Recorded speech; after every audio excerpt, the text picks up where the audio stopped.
Jamie. I'm Brent. From the Stevens Tractor Company. And today we're back with another informational product video. It's going to be about our heavy-duty row builder here. It's got the 16-inch disc hillers.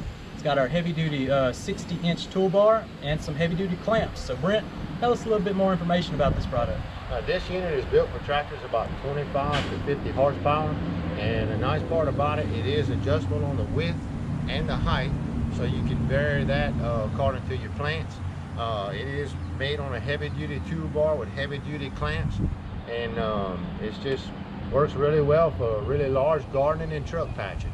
Yep, and it's also available in the color red, green, and orange. Your choice. So that's about all we got for today's video. So stay tuned to the next video. We have one for you smaller tractors. Yes, we're going to be checking out our more lighter duty row builder. So if you'd like more information about this product or any of our other products, like our universal equipment stand here, that's also featured in this video. We have a previous video about that one. So go check it out. Don't forget to, you can come visit the store here in Coushatta, Louisiana.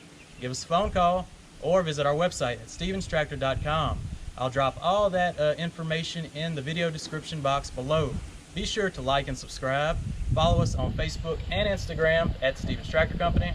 And as always, thanks for watching. Have a blessed day.